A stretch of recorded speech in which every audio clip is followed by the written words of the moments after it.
A tea. Thanksgiving dinner. My brother stood up and bragged. Mom and Dad are handing the family company to me. You get nothing, little sis. Everyone cheered and raised their glasses. I just smiled, sipped my wine, and calmly said, Dad, do you want me to tell them now or you? His fork slammed the plate. My brother turned bright red and yelled, Tell us what? You know those Thanksgivings. The ones where family drama is practically a side dish. Well, mine had a main course of pure, unadulterated shock. One moment, my brother was getting a crown, and the next. I asked my father if I should expose his secret, and believe me, the table froze. My name is Ava Bennett, and this is the story of the Thanksgiving that didn't just split my family in half, it shattered everything they thought they knew. There I was, in our dining room, packed to the gills with relatives, aunts, uncles, cousins I hadn't seen in years. Everyone dressed in their autumn best, the chandelier glittering off the polished silver. It felt perfect. Almost. And then, Ethan, my older brother, stood up. Pause. He had this unbearable confidence, like a king about to claim his throne. He raised his glass high and announced, Mom and Dad are signing the company over to me. Little sis gets nothing. The room erupted. Cheers, applause, even whistles. It felt less like a family dinner and more like a coronation. I didn't clap. Pause. I didn't even blink. Slowly, with controlled intensity, I simply set my wine glass down, the soft clink cutting through the noise. I looked straight at my father, and I asked him, my voice calm as still water, Dad, should I tell them now or will you? His fork slipped from his hand and hit the plate with a sharp clang. Ethan's face flushed bright red. There was a secret buried in that moment, bigger and more dangerous than anyone at that table could imagine. For most of my life, I was the invisible child in a family built on legacy, on hierarchy, on a last name that carried immense weight in our small Midwestern town. Our company, Bennett Industrial Solutions, was founded by my grandfather, Walt, back in '76. Everyone called him brilliant, stubborn, decades ahead of his time. To me, he was just Grandpa Walt, the only person who ever looked at me and saw more than just Ethan's little sister. He saw someone with a mind worth listening to. Some of my earliest memories are from that factory floor. I was 7, tiny sneakers, pigtails flying, following Grandpa between massive machines while he explained how each component fit together. He'd crouch down, hold up a blueprint, and say, deep voice kind, See this, Ava? A good business is like a good engine. Every part matters, even the ones people overlook. A slight catch in her voice, I didn't know it then, but he was talking about me. He used to pat my shoulder and declare proudly, This one has the brain for business. He'd say it in front of everyone. Employees, relatives, even my parents. Mom would smile awkwardly. Dad would clear his throat. And Ethan would roll his eyes, so hard it was a wonder he didn't sprain something. Grandpa's approval made him furious. In our house, praise was a currency, tightly controlled. And Ethan believed every compliment belonged to him by birthright. Then, when I was 12, everything changed. Grandpa died suddenly. A heart attack. Quick. Cruel. I remember the funeral, the rain, my grandmother shaking hands, and my father stepping into the role of grieving son and ambitious heir with terrifying speed. The moment Grandpa was buried, his office keys were already in Dad's pocket. That was the year I learned what it meant to be a bitter laugh, just a girl, in a family business run by men who refused to see past tradition. Dad held a meeting with the extended family in the conference room, a room I wasn't allowed into, even though I'd spent more time in that building than half the adults who worked there. When it was over, Ethan swaggered out, chin high, chest puffed, wearing a blazer 2 sizes too big that Dad insisted made him look like a future CEO. He was 14. That night at dinner, Dad made an announcement he clearly thought was noble and wise. From now on, he declared, resting a proud hand on Ethan's shoulder, I'll be training your brother to take over the company someday. That's how it should be. This business stays with the men in the family. I looked up from my plate, blinking. Quietly, what about me? Mom froze. Dad laughed. Ethan smirked. Ava, Dad said gently, as if explaining weather patterns to a toddler, Sweetheart, you're going to grow up, get married, and have your own life. This company isn't meant for daughters. Your brother is the legacy. That's how it's always been. It was the first time my stomach dropped with that familiar heaviness, a truth I would hear repeated for years. Girls don't get the company. Girls don't inherit. Girls don't lead. I wasn't angry then. I was 12. I just felt a soft, sad sigh dismissed. Pushed aside like an extra chair no one needed, but didn't bother to throw out. As Ethan grew older, Dad's favoritism hardened into something sharper, more deliberate. He enrolled Ethan in private leadership camps, business seminars, entrepreneurship competitions, every opportunity money could buy. Meanwhile, I wasn't even permitted to join the debate team because that kind of stuff won't matter for your future. The irony? Ethan hated every one of those activities. He skipped seminars to go partying, left business books untouched, treated his training like a prolonged joke. He wanted the title, the applause, the bragging rights, never the work. But me? Voice softening, with genuine affection. I loved the company. I loved the numbers, the structure. I loved everything about the machine Grandpa built. And Dad saw that love as a threat. So, he gave me a role in the company. Unpaid, of course. Starting at 13, he made me sort invoices, clean storage rooms, input data, answer phones, prepare documents, everything except the things that mattered. But I paid attention anyway. I listened at the door to strategy meetings. I read the discarded drafts of proposals. I memorized the way Grandpa wrote marginal notes on old files. I learned by watching. And every time I offered an idea, even a small one, Dad would wave a hand dismissively. Dad's voice dismissive. Go help your mother. Don't interrupt. I have time to develop Ethan. He's the one who needs to learn this. The thing is, Ethan didn't learn any of it. He didn't want to. He would sit across from Dad in meetings, nodding like an obedient puppet, then go home and brag to his friends about running the company someday while he played video games until 3 a.m. I watched it all, helplessly. This widening gap between who held the power and who actually understood how to wield it. And every time I found a way to contribute, no matter how small, Dad stomped it out with the same old refrain. Dad's voice exasperated. Ava, stop trying to compete with your brother. You're a girl. You'll have a different path. A different path. I said it so many times it lodged itself in my throat like a stone. But the worst moment, the one that still slices into me whenever Thanksgiving rolls around, happened when I was 16. I'd worked for weeks on a proposal for a cost-saving system for the factory supply chain. Grandpa had taught me the basics when I was 7, and I expanded on it with everything I'd learned from those unimportant tasks Dad threw at me.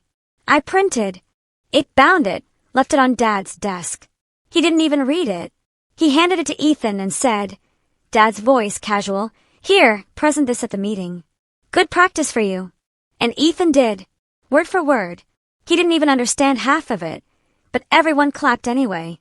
I stood in the hallway, holding a stack of files, listening to them congratulate him while he took credit for something I built with my own brain. I didn't cry. Not there. I waited until I got home, shut myself in my room, and pressed my face into a pillow so no one would hear. That was the day I realized I wasn't just being overlooked. I was being erased. Not because I lacked talent. Not because I wasn't capable. But because I wasn't born male. And because the one person who believed in me, Grandpa, was no longer there to protect me. That was my first true heartbreak. Not a boy. Not a friend. But a legacy. A future. A birthright that evaporated the moment the only man who saw my worth was lowered into the ground. And that pain, the pain of being pushed out of my own family story, would become the fuel for everything I did next. Leaving home at 18 wasn't a dramatic movie scene for me. No slammed doors, no shouted arguments, no teary promises to come back stronger. It was quiet, almost too quiet. I remember standing at the edge of our driveway at dawn, my entire life packed into a single second-hand suitcase, waiting for the rideshare that would take me to the airport. The house behind me was still dark, every window shut, every door closed, exactly how my family had always preferred to keep themselves from seeing me. No one woke up to say goodbye, not even out of politeness. But the moment I stepped onto that plane, something inside me clicked into place. For the first time, the world felt like mine to claim, instead of something I had to fight my brother for. I moved into a tiny dorm room at a university states away, one of the few that had offered me a full scholarship in finance and business analytics. I worked 3 part-time jobs, lived on microwave noodles, shared textbooks with classmates, and studied until my vision blurred. And I loved it, because every lecture, every textbook chapter, every late-night problem set felt like another brick being laid on a foundation I was finally allowed to build for myself. It didn't take long for professors to notice the way I processed numbers differently. I wasn't the loudest in the room, but I was the one people always turned to when a case study had an angle no one could crack.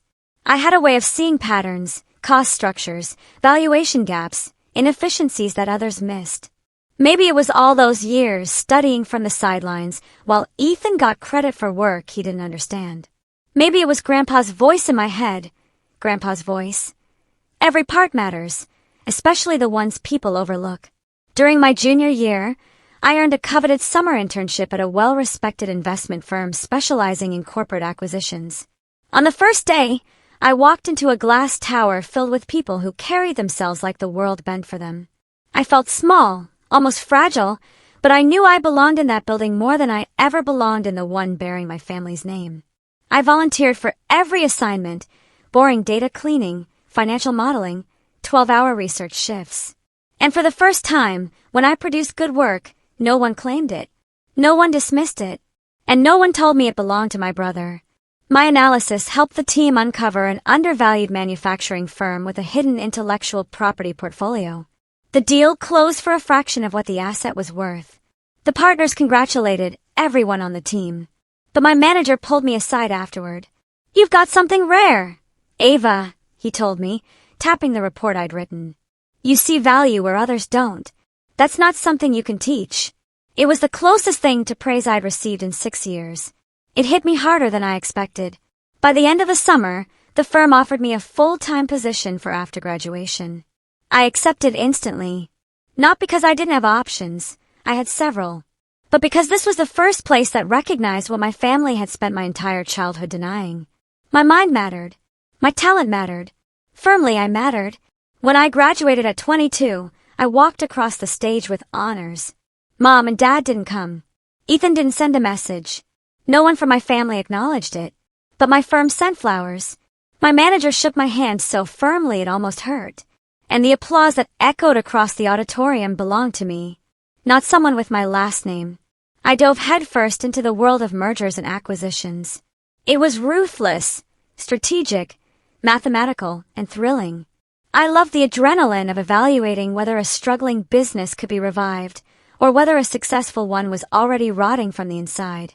I learned how companies rose, how they fell, how power shifted hands with every percentage point of ownership. I learned that control wasn't about who shouted loudest in family meetings. It was about who owned the votes. Within 2 years, I became an M&A analyst known for spotting undervalued companies before others even noticed the cracks in their armor. My boss promoted me early twice. And once, during a late-night review of an acquisition target, he stopped mid-sentence, closed the folder, and looked at me the way Grandpa used to. "Ava," he said, slowly, thoughtfully, "you have the kind of mind that can build empires or take them apart. You just have to choose which one you want." His words hit deeper than he knew. Because the empire I cared about was one I was never allowed to touch. The one my grandfather built. The one that had been withheld from me. Not because I lacked skill, but because I lacked a Y chromosome. So, I did something small at first. Something quiet. I began investing my savings. Nothing dramatic, just a few thousand here and there into small, family-owned regional businesses. I wanted to understand firsthand how ownership worked, how equity diluted, how older shareholders made decisions, how voting power shifted when someone accumulated enough shares. I met elderly founders who reminded me of Grandpa, stubborn but brilliant, retired employees who still held token shares, cousins who inherited stock they didn't want, widows who didn't understand the value of what they owned. And as I built relationships, something unexpected happened. People trusted me. They saw my sincerity. They liked my questions. They admired how I studied everything instead of pretending to know it all. They started offering me shares, small percentages, symbolic even. But each transaction taught me a lesson my family tried to hide. Slowly, with emphasis, ownership is power. Quiet power. Invisible power.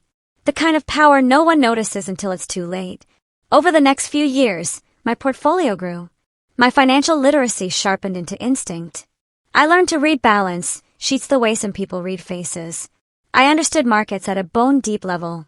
I learned not just how to buy shares, but how to position myself so that when the time came, I could influence decisions others assumed were already locked in. And with every step forward, with every credential gained, with every investment made, a truth took root inside me. I wasn't meant to be an observer in my family's legacy. I wasn't meant to be erased. I wasn't meant to sit quietly watching Ethan be handed a crown he never earned. I was meant to build something of my own, and perhaps one day, take back what should have been mine all along. That thought, the one I buried deep, would become the spark of a twist waiting at the next Thanksgiving table. It happened on an ordinary Tuesday, the kind of day when nothing in your life is supposed to shift, but everything does. I was sitting in a glass-walled conference room on the 32nd floor, reviewing a list of potential acquisition targets with a major client. It was a routine meeting, the kind I participated in dozens of times. Columns of numbers, distressed companies, underperforming divisions, strategic opportunities. But as the client scrolled through the slide deck, a familiar name materialized on the screen, sitting casually in the middle of a list of potential sell-offs. Bennett Industrial Solutions, preliminary interest from private equity group. My breath froze somewhere between my lungs and my throat. I blinked once, twice, convinced I'd misread it. But no, my family's company, my grandfather's life's work, was being quietly considered for sale. And somehow, despite all the years I had spent working in finance, all the deals I had analyzed, all the businesses I had helped evaluate, no one in my own family had breathed a word of this to me. The rest of the meeting blurred into static. I nodded at the right times, took notes automatically, asked technical questions that came out on instinct alone. But my mind was burning. Bennett Industrial being sold? How? Why? Who initiated it? The moment the meeting ended, I slipped out to the hallway, pulled out my phone, and dialed my father. He answered on the third ring, his voice clipped and businesslike. Dad's voice impatient. What is it, Ava? I'm in the middle of something. I didn't bother with pleasantries. Dad, is the company selling? Your company? Our company? Why is it on a list of potential acquisitions? There was a long silence on the other end. Then a scoff. Dad's voice scornful. Where did you hear that? I saw it in a client deck. They're reviewing distressed manufacturing firms. Why is Bennett Industrial even on that radar? Another pause. Then his voice hardened. Dad's voice cold. Ava, this is men's business. You don't need to concern yourself with it. I closed my eyes. Dad, that's not an answer. Dad's voice colder still. It's not your place to ask questions. Let the men handle the company affairs. You wouldn't understand what's going on. I felt the words like a slap. I, the person whose daily life revolved around valuing companies, assessing risk, and analyzing leverage, wouldn't understand. Dad. I tried again, controlling my voice. I work in corporate finance. I handle deals like this every day. I can help. Dad's voice cutting her off. A few, Ava. Don't get involved. I don't need my daughter meddling in matters she knows nothing about. Your brother and I will take care of it. And then he hung up. I stood there in the empty corridor, staring at my phone screen as if it might apologize for delivering his voice to me. A mix of dread and humiliation settled heavy in my chest. After everything I had built, after clawing my way into a field dominated by men, after earning respect I was never given at home, my father still saw me as the 12-year-old girl who should go help her mother. I wasn't done. I needed clarity, even if it was dumb. So I texted Ethan. Is the company in trouble? Why is it being listed as a sell-off candidate? He responded 4 minutes later. 4 minutes was all it took for him to crush whatever hope I had that someone in my family might treat me like an adult. Ethan's text tone mocking. Ethan, LOL. You wouldn't get it. This is real business stuff. Don't embarrass yourself trying to sound smart. Then a follow-up. Just stay in your lane, little sis. Dad and I got this. I stared at his messages until the words blurred. A laughless breath escaped me, the kind that builds from disbelief and ends in quiet devastation. Stay in your lane. Don't embarrass yourself. You wouldn't understand. It's men's business. It was like my childhood had reached through the years and grabbed me by the collar, dragging me back into the shadow I thought I had finally escaped. I wanted to scream. I wanted to remind them I evaluated companies worth billions. Billion with a B. I wanted to tell them I could read their financial statements like they were children's books. I wanted to demand answers, respect, acknowledgement, anything. But I didn't do any of that. I sat down on a bench outside the conference rooms, folded my hands in my lap, and let the hurt swirl quietly inside me. Why? Because I knew exactly what would happen if I pushed. Dad would accuse me of being emotional. Ethan would mock me. Mom would stay silent. And the cycle would repeat. Slowly, with fierce resolve. Silence wasn't weakness. Not for me. Not anymore. Silence was strategy. If the company truly was in trouble, and it clearly was, I wasn't going to waste energy trying to convince people who never wanted to listen in the first place. I would observe. I would investigate. I would wait. Because something inside me shifted that day, something subtle but irreversible. 4 years, I had tried to earn my family's respect through effort, talent, achievement, humility, and hard work. 4 years, I believed that if I just proved myself enough, they would finally see me. But now I saw the truth with painful clarity. They would never see me. They would never value me. They would never, not once, consider me anything other than a footnote in Ethan's story. And so I stopped trying.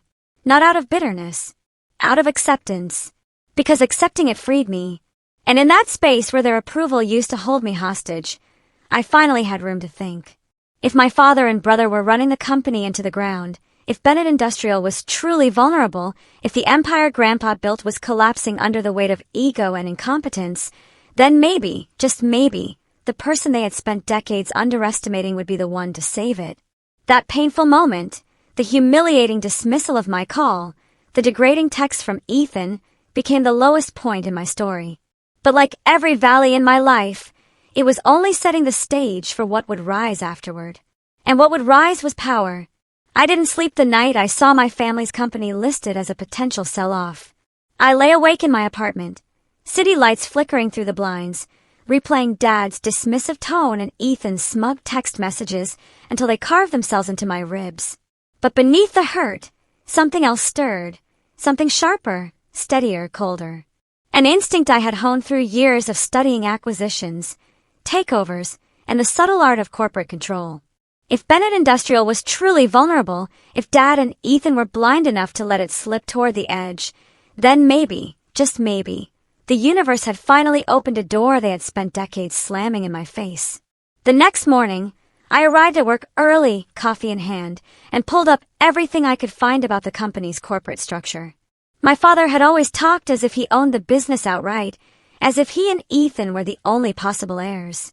But when I dug into the records, public filings, archival documents, old shareholder statements, I discovered the truth. Bennett Industrial was not wholly owned by my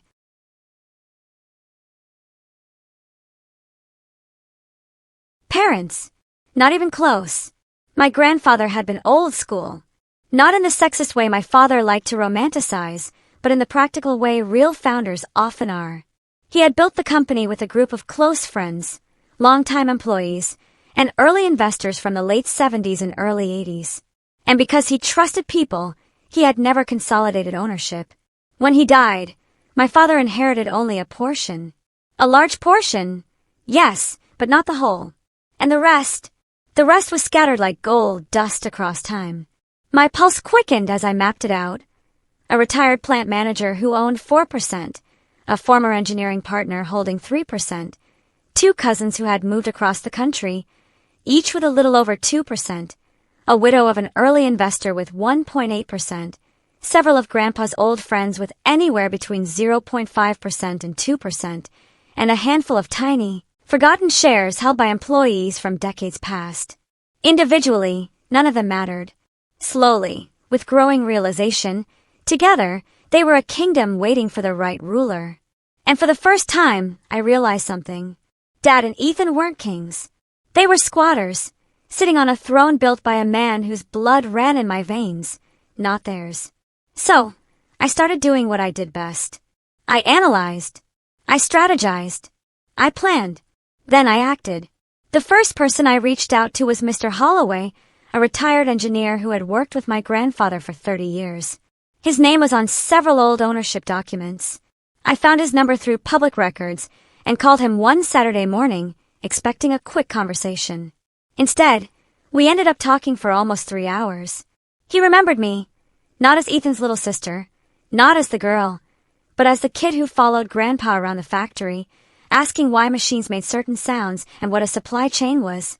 Mr. Holloway's voice warm. "I told Walt you were going to run this place someday," he said, his voice warm with nostalgia. "But your daddy, he never listened much." My throat tightened. "Mr. Holloway, would you ever consider selling your shares? Not to the company. To me." There was a pause, a long one, then a soft laugh. Mr. Holloway's voice knowing, "I always knew you'd come back for it." And just like that, the first piece of the puzzle slid into place. We arranged a private deal, no announcements, no family involvement, a clean transaction. And it felt like lighting a fuse.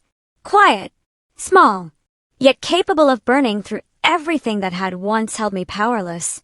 After that, I made a list of every shareholder I could find. Every name was a thread, and I pulled each one slowly, strategically. A widowed woman in Kansas who cried when she realized someone still remembered her husband's role in the early days of the company. A retired accountant living in Arizona who had no children and wanted his shares in the hands of someone sensible. Whispering, "It's going to my way." A cousin who hadn't spoken to my side of the family in years and readily agreed to sell once he heard Ethan was expected to take over. Cousin's voice scoffing. "Your brother," he scoffed. "That boy couldn't run a lemonade stand." An old friend of Grandpa's who told me, "Your grandfather used to brag about how smart you were. Said you had the only real business head in the family." One by one they sold. Not because I pressured them. Not because I offered outrageous sums. They sold because they remembered my grandfather, the man whose values they trusted, and because in some small way, they saw pieces of him in me. Every deal added another percentage point. Each contract was another heartbeat of power, another inch of leverage, another step toward the one thing my father believed I would never have, ownership. I moved carefully, quietly, always through private channels, never through public filings that might alert my family. I used holding companies, trusts, strategic intermediaries. Perfectly legal, perfectly discreet. My boss didn't know. My coworkers didn't know. Even the people I was dating didn't know. It wasn't secrecy. It was survival. If Dad or Ethan discovered what I was doing, they would find a way to shut me out. Or worse, they'd rush to buy up the remaining shares before I could. But they never suspected a thing. Why would they? In their minds, I was the daughter who left. The girl who wouldn't understand business. The footnote in Ethan's destiny. And they clung so tightly to their delusions that they never thought to look behind them. Meanwhile, I kept going. One acquisition at a time. One signature at a time. One silent victory at a time. And with every transaction, the scales tipped, slowly at first, then unmistakably. There came a night, late, long after midnight, when I sat at my kitchen counter with a stack of papers spread around me. I looked at the totals, calculated the percentages, twice, 3 times, 4 times. Then I laughed. A soft, stunned, disbelieving sound. Because I realized something powerful. Something monumental. Something that changed everything. I wasn't just collecting old pieces of a fading company. I wasn't just following some sentimental desire to reconnect with Grandpa. I was building power. Real power. Legal power. The kind of power men like my father and brother feared without ever acknowledging it. I was becoming a force. And they still didn't know. That was my third rise. The moment I stopped being the overlooked daughter and became the quiet threat no one saw coming. The moment the story shifted from inheritance to takeover. By early November, the leaves in the city had turned the color of rusted copper, and every street corner smelled faintly of cinnamon in cold air. My life was moving in a quiet, powerful rhythm. Work, meetings, careful acquisitions, the slow but steady accumulation of ownership that no one in my family cared enough to notice. I felt like I was living 2 lives. One where I was a respected M&A specialist, making strategic decisions for companies across the country. And another where I was a ghost in the halls of my own family's legacy, seen only when it was convenient for them. The invitation came on a Wednesday afternoon. It wasn't handwritten. It wasn't thoughtful. It wasn't even personally addressed. It was a mass email sent to the entire family with a subject line that made my stomach tighten: Thanksgiving dinner and special announcement honoring Ethan Bennett. I opened it. The words hit exactly where they intended. This year, we will be formally recognizing Ethan's leadership and announcing his transition into the role of CEO for Bennett Industrial Solutions. CEO. As if it were already done. As if the decision were unanimous. As if the entire company were their personal property to crown and pass down like a family heirloom. There was one sentence, almost an afterthought, buried near the bottom. Ava, we hope you can attend. No. Would love to see you. No. Please come home. Just an obligatory mention, like checking a box to avoid accusations of completely cutting me out. I stared at the screen for a long time, emotions rising and falling in quiet waves. Not because I was surprised. I knew this was coming. Ethan had been preparing for this moment since he was 14, and Dad decided he would be the heir. But the arrogance, the entitlement, the absolute confidence that the company was theirs to give away like a birthday present. It burned.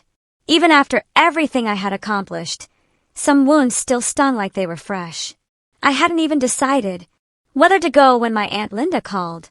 She was one of the few people in the family who had ever looked at me with something resembling kindness. Ava, she whispered the moment I answered, sounding like she was calling from behind a closed door. I heard you got the invitation. Yep. Listen to me. Her voice shook a little, like she was afraid someone might overhear. They're planning something. Your father, your brother, they want to embarrass you in front of the whole family. They've been bragging about the CEO announcement for weeks. I swallowed. Of course, they have. No, Ava. You don't understand. Her breath hitched. They want to humiliate you. Make it clear you don't belong. They think it will look good. Ethan stepping up. You being gracious about it. They think you'll sit there quietly and clap. A fresh wave of heat prickled at my skin. Why are you telling me this? Because I saw your grandfather in you, and he never would have wanted this. Just don't let them break you. Don't let them. As if they hadn't already tried for most of my life. As if I hadn't already been dismissed, overlooked, minimized, and erased in ways that left scars I rarely spoke about. But there was something Aunt Linda didn't know. Something no one in my family knew. I wasn't the girl they used to humiliate. Not anymore. And when she whispered, "Are you going home?" I answered truthfully, "Yes, I am." But not for the reasons they expect. Not to clap for Ethan. Not to bow my head and smile politely while he accepted a crown built from my grandfather's sweat and brilliance. I was going because I carried a truth in my hands that would change everything. When Thanksgiving week arrived, the tension settled over me like a second skin. I worked during the day, but every night I found myself staring at the stack of documents I had collected: shareholder agreements, acquisition contracts, ownership breakdowns, proof of everything I had built quietly, strategically, deliberately. Every signature felt like a heartbeat. Every percentage point felt like a step forward. Every line on those pages was another piece of armor. But the night before I left for my hometown, my phone buzzed with a message from Ethan. Ethan's text tone condescending. "Ethan, don't forget dinner is at 4. Try not to be late this time. It's an important night for the family." I laughed out loud. A small, sharp sound that echoed in my empty kitchen. Important night for the family. A night he believed would cement his legacy. The moment he'd get everything handed to him. Title, company, prestige. While I would sit politely at the edge of the table like a decorative plant. He had no idea.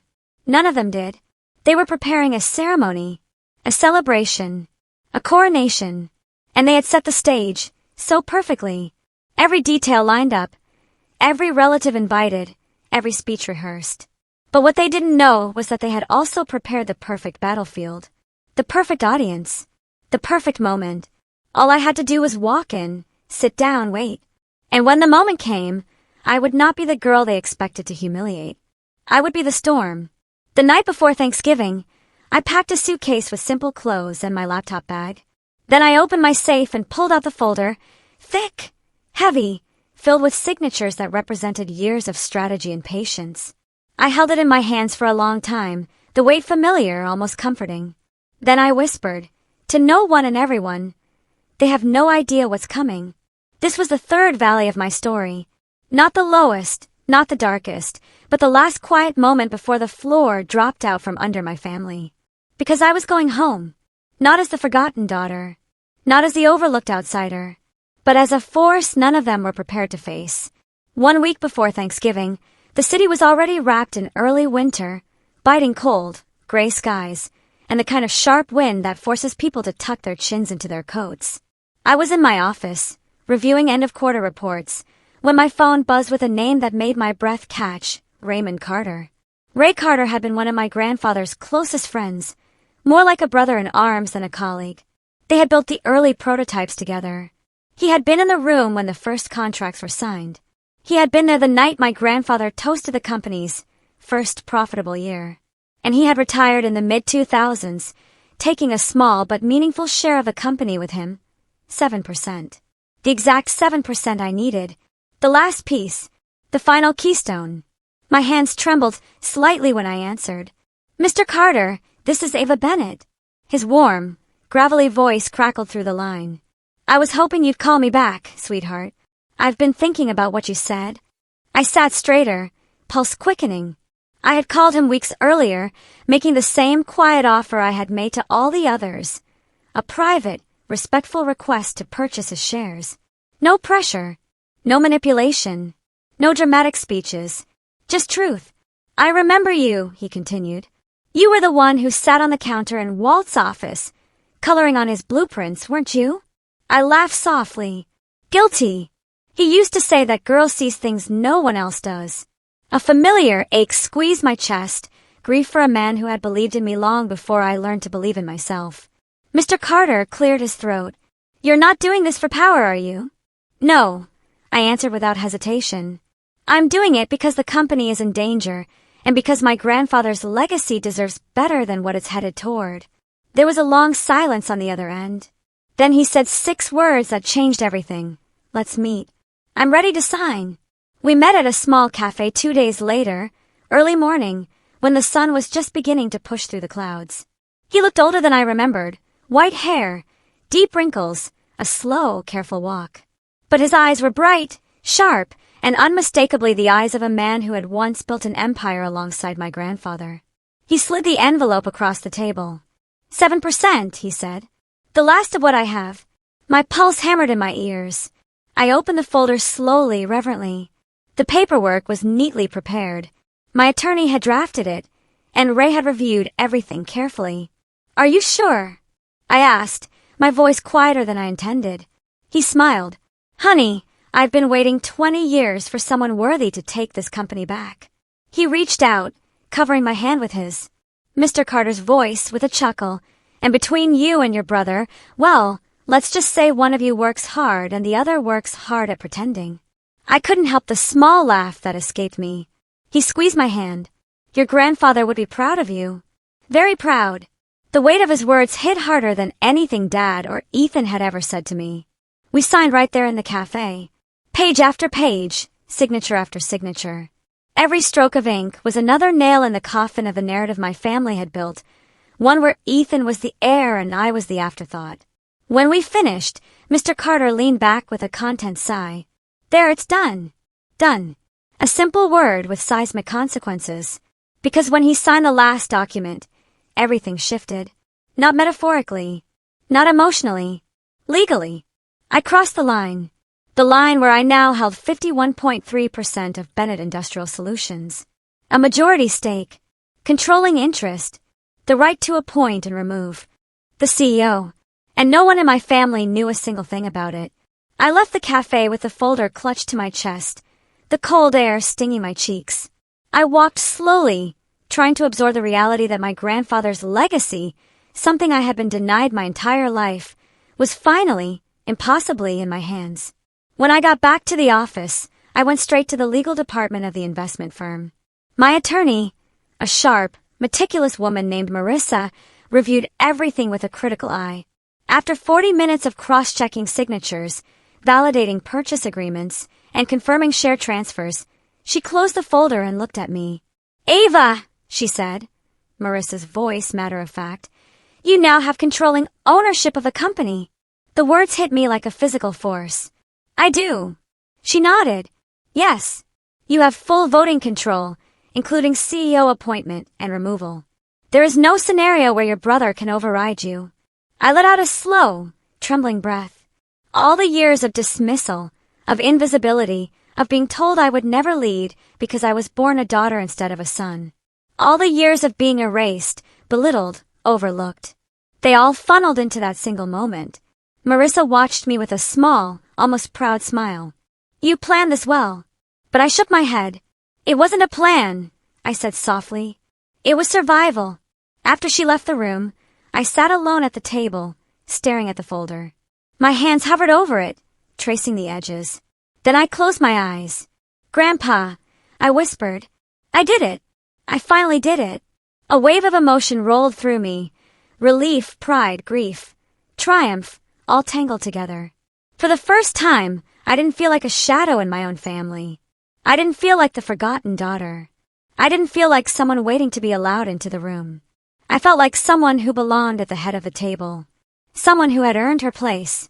Someone who could, at last, protect the things she loved most. This was my fourth rise. Splendid, decisive, quiet, and powerful enough to reshape everything that would come next. My family thought Thanksgiving would be Ethan's coronation, but they had no idea the real crown was already on my head. The night before Thanksgiving felt unnervingly still. Too quiet, too heavy, as if the air itself were holding its breath with me. I sat alone in my apartment, lights off, the city shimmering beyond my windows in scattered reflections. The folder containing the shares, my 51.3%, lay open on the coffee table. Every signature, every number, every initial stared back at me like a truth too large to fit inside my chest. I should have felt powerful, secure, victorious. Instead, all I felt was a sharp sting of memory. I closed my eyes and let myself drift back to the version of me Grandpa Walt knew. The little girl who tugged on his sleeve during morning factory tours, who asked endless questions about profit, margins, and supply chains, who stood on his office chair while tracing her fingers over blueprints she could barely understand. Grandpa's voice gentle. You see the whole machine, Ava, he would say, tapping the center of my forehead with one calloused finger. Not just the pieces, not just the noise, the whole thing. You're the only one in this family who thinks like a builder. I used to glow under those words. I used to tuck them into my heart like a secret blessing. Grandpa's voice, a conspiratorial whisper. You're the one who understands business, he'd whisper, leaning close as if protecting me from a truth the rest of the family refused to see. Remember that, even when they don't. A choke sound, even when they don't. Even when they never did. The ache rose slowly, spreading from somewhere deep in my ribs. I reached for the folder and pulled out one of the older contracts. Ray Carter's signature next to mine. Then Mrs. Callahan's. Then an old friend of Grandpa's named Thomas Rhee, who had told me through teary eyes how much he wished my grandfather were alive to see me reclaim what had been slipping away. I stared at those signatures, at the trail of quiet alliances I had collected, and a question formed in my mind, one that had been chasing me for weeks. Was I saving my grandfather's legacy or betraying my family? Dad and Ethan didn't deserve to run the company. I knew that. Everyone who had ever worked with them knew that. My father had allowed the business to stagnate under his pride. Ethan had no vision, no discipline, no respect for the work that built the company he believed he was entitled to. But they were still my family. As flawed as they were, as cruel as they'd been, they were my blood. And tomorrow, in a dining room filled with relatives, I would be the one to shatter their illusion of control. I would be the earthquake. They would feel the ground break. And even though the rational part of me knew I was doing what was right for the company, for the employees, for the legacy Grandpa entrusted to us, another part of me trembled under the weight of what was coming. I sat back on the couch, pulling my knees to my chest like I used to when I was little. The room blurred slightly, and before I could stop it, tears gathered and spilled down my cheeks. Not tears of guilt, not tears of regret, a raw whisper, tears of longing, for love, for acceptance, for a family that had never chosen me, not once. I wiped my face with my sleeves, but the tears kept coming, soft and quiet. I wasn't crying for the company, or the shares, or the impending confrontation. I was crying for every year I spent trying to earn something that should have been freely given, a place in my own family. I cried for the 16-year-old girl whose proposal was stolen and handed to her brother. I cried for the 12-year-old who was told she'd never inherit because she'd grow up and get married. I cried for the 7-year-old who thought fixing machinery with Grandpa meant she belonged. And I cried for the adult woman who had carved out a life of independence, success, and power, yet still felt the hollow echo of never being loved the way she needed. When the last tear fell, I inhaled deeply, my chest still trembling. The silence pressed in. The city hummed outside. "Grandpa," I whispered into the darkness. "Am I doing the right thing?" If he were here, I knew exactly what he'd say. He would sit beside me, place his warm hand over mine, and tell me the truth he had always known. Grandpa's voice, steady, wise. "You're not destroying anything, Ava. You're saving what matters." I imagined his voice, steady, wise, unshakable, and slowly the knot in my chest loosened. Because this wasn't betrayal. This was protection. This was stewardship. This was honoring a man who believed in me long before anyone else did. Still, the fear lingered. Not fear of what I would say tomorrow. Not fear of their reactions, their outrage, their accusations. I had already rehearsed every possible outcome. No. The fear that gnawed me was far quieter, far older. What if, after everything, they still didn't care? What if stopping Ethan from destroying the company didn't change anything about the way they saw me? What if they still refused to see me, to choose me, to love me? I pulled my knees tighter and buried my face in my arms, letting myself crumble for just one night. One night before the storm. Tomorrow I would walk into that house, wearing armor forged from every wound they'd inflicted. Tomorrow I would be unshakable. Tomorrow I would reveal the truth. But tonight I let myself be the girl who missed her grandfather. The girl who wished her family had loved her differently.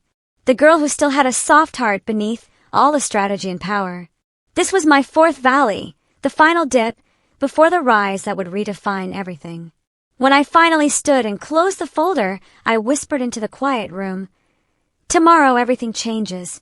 And with that, I shut off the lights, knowing the dawn would bring the confrontation I had been preparing for my entire life. Thanksgiving morning arrived with the kind of bright, brittle sunlight that made everything feel sharper than it should have been. My stomach churned the entire drive back to my hometown, past the old water tower, past the diner where Grandpa used to take me for pancakes, past the familiar signs that once meant home, but now felt like markers on a path towards something inevitable, something explosive. By the time I pulled into my parents' driveway, the house was already buzzing. Cars lined the street. Laughter spilled through the open windows. The smell of roasted turkey and buttery rolls drifted through the crisp November air. A perfect family holiday, if you didn't know what waited beneath the surface. I walked inside, carrying only my coat, my handbag, and the thick envelope tucked safely inside. I was greeted with nods, stiff smiles, the obligatory, "There she is," murmured with the kind of politeness reserved for acquaintances, not family. No hugs. No warmth. Just the role I had always been assigned, the outsider with the same last name. Dinner was set, beautifully. White tablecloth, gold napkin rings, candles flickering along the center. Ethan sat near the head of the table, wearing a new suit and a smirk that made my skin crawl. Mom fluttered beside him, adjusting his tie like he was about to receive a Nobel Prize. Dad looked proud. Too proud. I sat down quietly, taking everything in, waiting. We made it through the salads, the small talk, the obligatory comments about work and life, most of which were directed to Ethan, who basked in the attention like a sunburn waiting to happen. Then it began. Right on cue. Dad tapped his glass. "Everyone, if I could have your attention." Conversations quieted, heads turned, eyes brightened with anticipation. This was the moment. He looked at Ethan, beaming. Ethan stood up slowly, raising his wine glass as if he were about to deliver a presidential speech. "As many of you know," he began, puffing his chest, "my parents have been planning for the future of our family's company." A murmur of approval rippled through the room. "And today," he continued, "I'm proud to announce that Mom and Dad are signing the company over to me as the new CEO." Applause erupted. Actual applause. Clapping. cheering. A few relatives even whistled. I sat still, staring at the tablecloth, my heart beating calmly, steadily, cold and clear, like a drum counting down to detonation. Ethan basked in the glory, raising his glass higher. To new beginnings! Everyone followed suit, lifting their glasses, faces glowing with pride. Everyone except me. I set my glass down deliberately, quietly. The soft clink cut through the noise like a blade. Dad noticed first. His smile faltered. Ava! I lifted my eyes and met his. Dad, I said softly, should I tell them now or will you? The room froze. Forks hovered midair. Hands paused halfway to their mouths. The candles flickered as if confused by the sudden silence. Dad blinked once. His face drained of color. Ava, he warned quietly. Don't do this. But I was already reaching into my handbag. I pulled out the thick envelope, the one that had traveled across states, across years of pain, across every barrier they tried to build to keep me small. I placed it directly in front of Ethan. He frowned. What's this? The truth, I said, since we're making announcements today. He laughed, nervous. Ava, stop being dramatic. I tapped the envelope. Open it. He ripped it open with exaggerated annoyance. But the moment he scanned the first page, his face twisted in confusion. Then panic. What? What is this? The company, I said, my voice calm and steady as I rose to my feet, isn't being signed over to you. A ripple of shock traveled down the table. Dad stood up abruptly. Ava, that's enough. No, I said. It's not enough. Not yet. I looked at Ethan, who was now sweating through his expensive suit. You can't sign the company over, I continued, because you don't own enough shares to sign anything over. Ethan shoved the papers toward Dad. What is she talking about? He yelled, voice cracking. I pulled out the rest of the documents, spreading them across the table, pages and pages of ownership transfers, legal agreements, notarized sales. One cousin gasped. An aunt covered her mouth. Someone whispered, Oh my God! Then I delivered the final blow. I own 51.3% of Bennett Industrial Solutions. I said clearly. I am the majority shareholder. Legally, that makes me the one who appoints the CEO. The room erupted, not in noise, but in silence, so complete it felt like the air had been sucked out of the house. Ethan stumbled backward, bumping into his chair. No, that's impossible. Dad, tell her she's lying.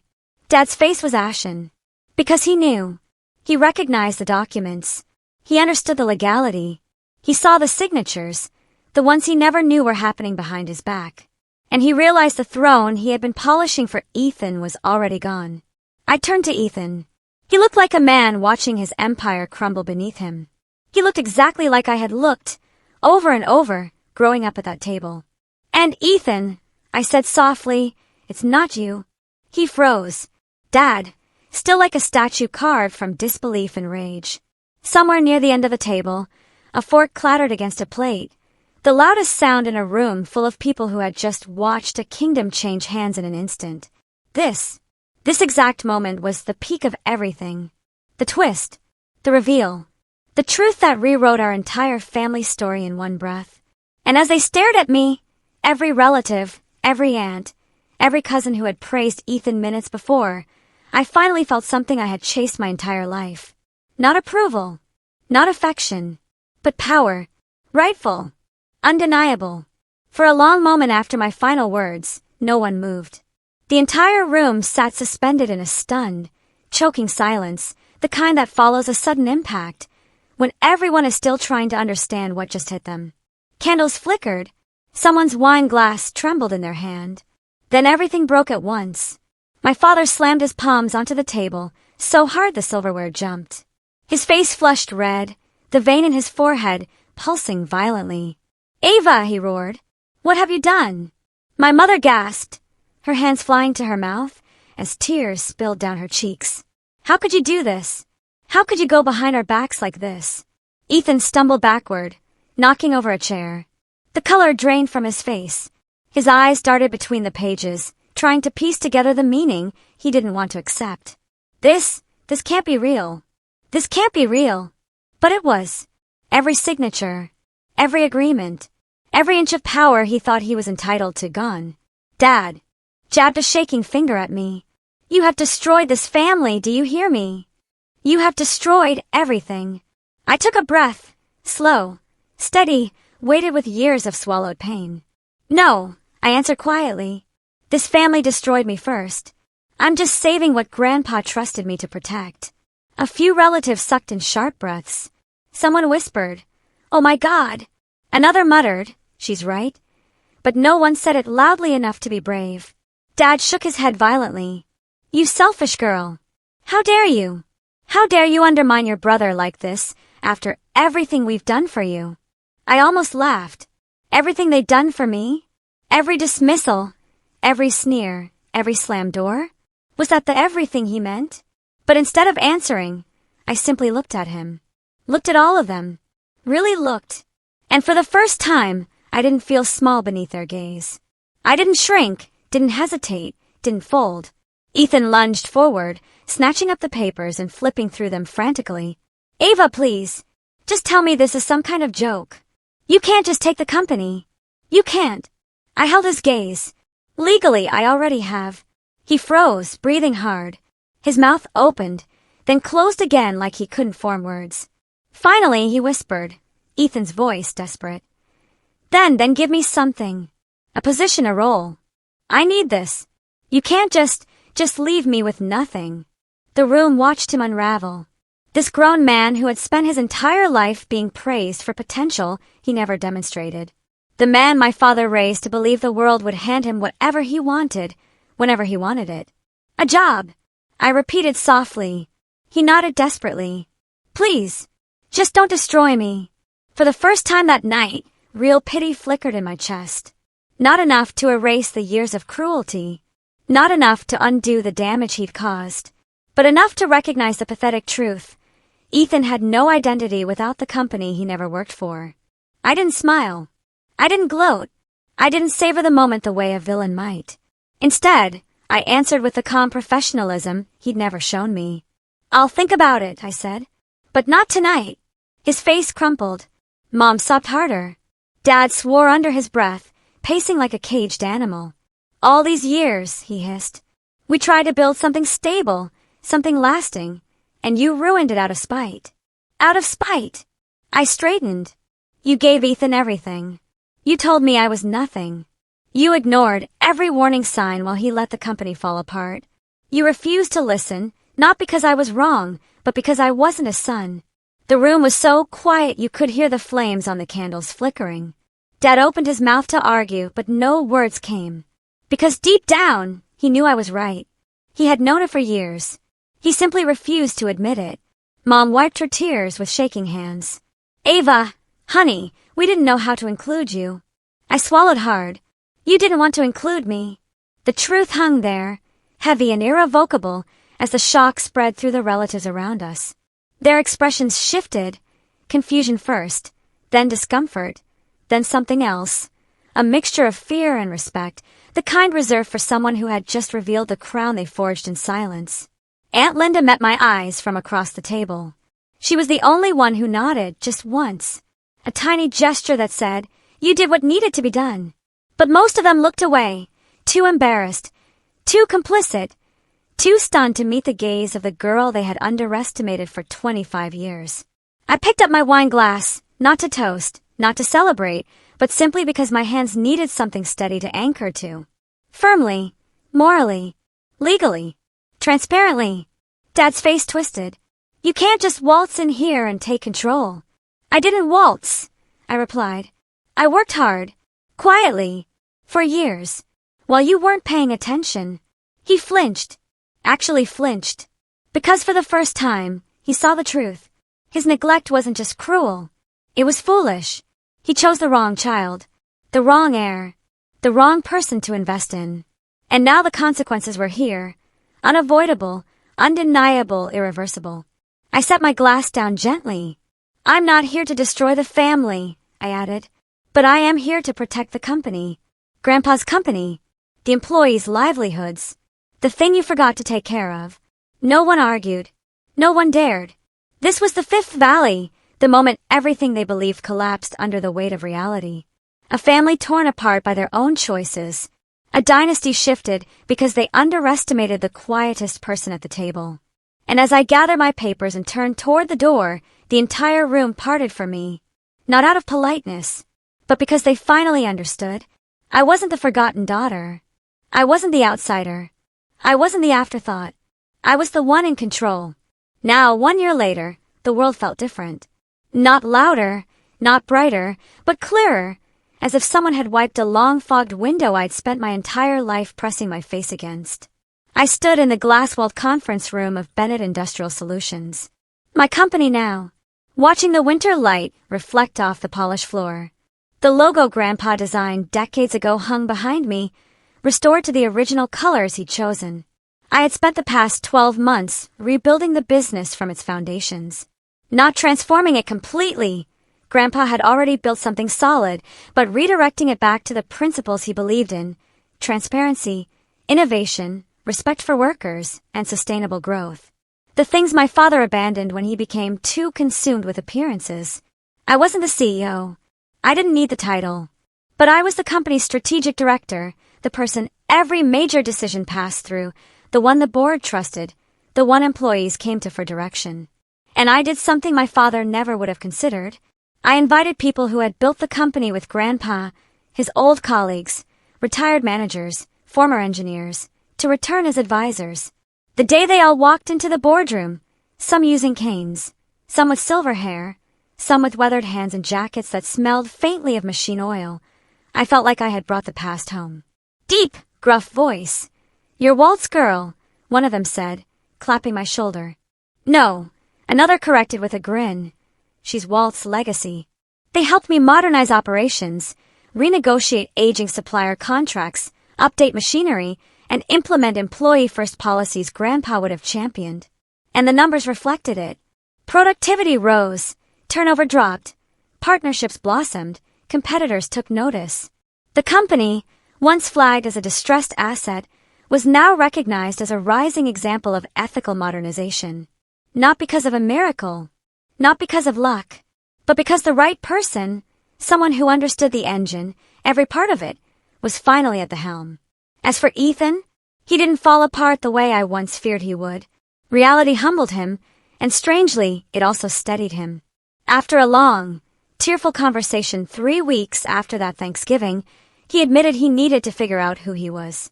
Without the company, without the entitlement, without the identity Dad had wrapped around him since childhood. He ended up finding an entry-level job at a small logistics firm. Nothing glamorous, nothing prestigious, but he stuck with it, showed up on time, learned how to be part of a team instead of the center of attention. We worked close, but we weren't enemies anymore. He sent me a Christmas card that first year, just my name, a short sentence, and his signature, but it meant something. Mom and Dad were harder. For months they avoided me, ashamed, angry, confused, and grieving the future they believed belonged to their son. They visited the factory, less, called infrequently. But every time they saw the company thriving under the new leadership structure, something shifted.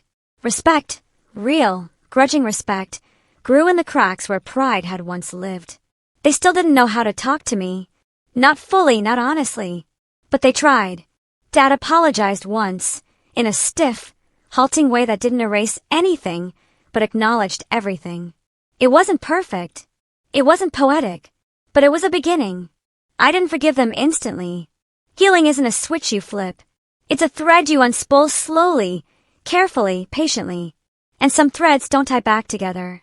Some unravel and become something new. That year, for the first time in my life, I didn't spend Thanksgiving with my biological family. I didn't sit at the long, polished table under the judgmental chandelier. I didn't pretend to belong where I'd always been treated as an outsider.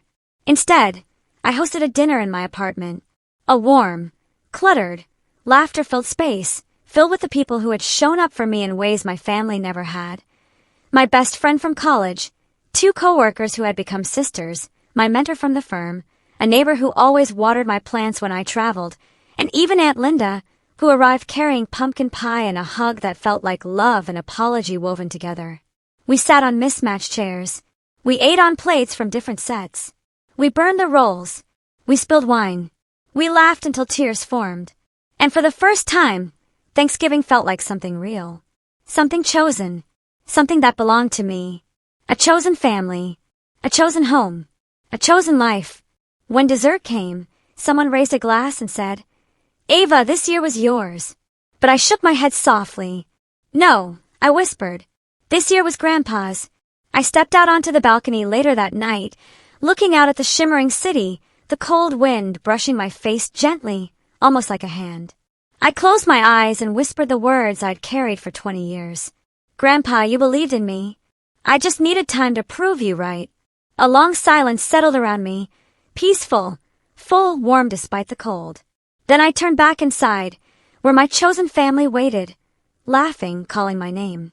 Where I was loved, not for my power or my inheritance, but for the person I had fought tooth and nail to become. And before I closed the balcony door, I whispered one last message for anyone listening, anyone hurting, anyone who had ever been the overlooked one at a table full of people who should have loved them. Your worth isn't defined by who fails to see it. Build your life anyway. And when you're ready, choose the people who choose you. That was the real legacy. So, tell me, have you ever felt underestimated by the people who should have championed you? What did you do? I'd really love to hear your stories in the comments below.